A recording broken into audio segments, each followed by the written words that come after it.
Xi's doing this even with Christians now. You have to take down statues of Jesus, photographs of Jesus, portraits of Jesus, and replace them with Xi, as they used to do with Mao. I want to move on to something horrific, really. The way the communist Chinese are treating the Uyghur Muslims. And you know, Muslims, Christians, Jews, the way they're treating human beings, they're trying to wipe out this ethnic group. They're trying to wipe out, it's like the Tibetans. They're wiping them out through intermarriage. And they want to wipe out the Uyghur Muslims because they're faithful people. And so what they're doing is they're murdering them, they're raping them, they're torturing them, they are enslaving them. 2 million people. And that fool in France, the president of France, Macron, has the gall to go over there and not only stab us in the back, but doesn't say a word about what's taking place in communist China. There's a lot of it, a lot of horrendous things taking place. Anyway, let's take a look at this. Go. A huge cache of data hacked from Chinese police computer servers has revealed new evidence on how China has treated imprisoned Uyghur Muslims in the country's Xinjiang region. John Sudworth from our partners at the BBC reports. These are the faces China never intended us to see from inside its system of mass incarceration in Xinjiang. The government has long denied it's running detention camps for Uyghurs, insisting instead they are vocational schools for willing students. The photos, almost 3,000 of them, show the reality of how whole swathes of Uyghur society have been swept up person by person. The oldest was 73 at the time of her detention, the youngest just 15.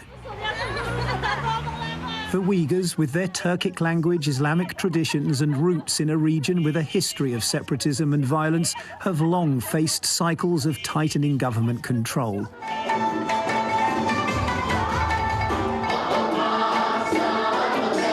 And with mounting criticism over the camps, the authorities have taken journalists on tours, showing them Uyghurs celebrating their culture and, they say, being guided away from extremism. Yes, this is classified internal government information. The files, said to have been hacked from police computer servers in Xinjiang by a source whose identity is unknown, were first passed to Dr. Adrian Zenz, a Xinjiang scholar who in turn shared them with the BBC. And they raise serious questions about China's narrative. You have police officers in heavy riot gear standing next to some of the men. Some of the men have their arms in a funny position, as if they were handcuffed. So this is really very powerful about the image material. And I was looking through these images on my laptop in the living room. I had to get up and go somewhere else and take a break. I was overwhelmed. The hacked files also contain hundreds of spreadsheets, row upon row of draconian jail sentences, often targeting expressions of Islamic faith, as a parallel method alongside the camps for detaining Uyghurs en masse.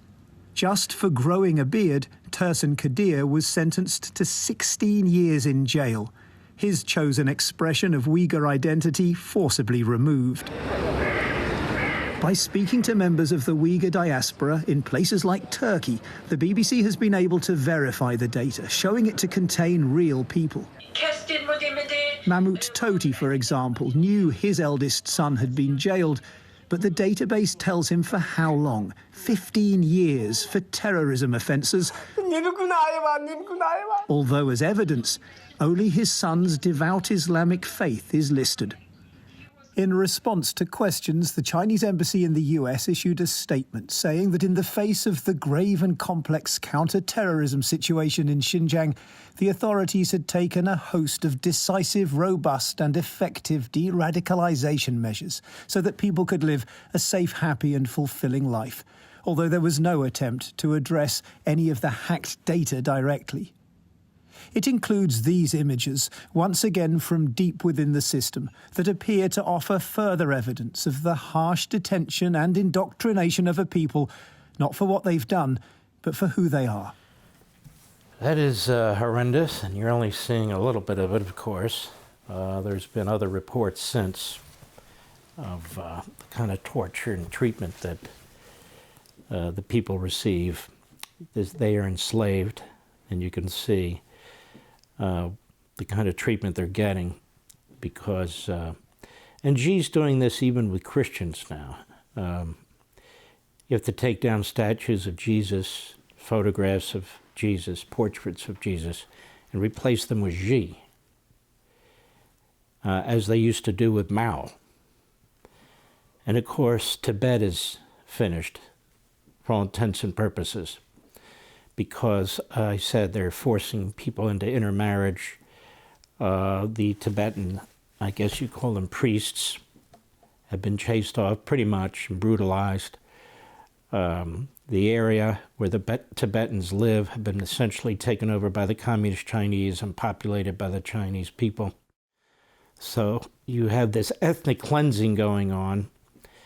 And when you see what China's doing, when you see how China's behaving internationally, how it's building up its military, how it is acquiring bases all over the world and so forth, you can see, in many respects, the building up of the 1930s.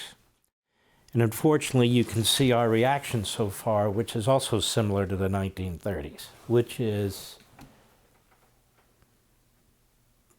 watching, hoping for the best.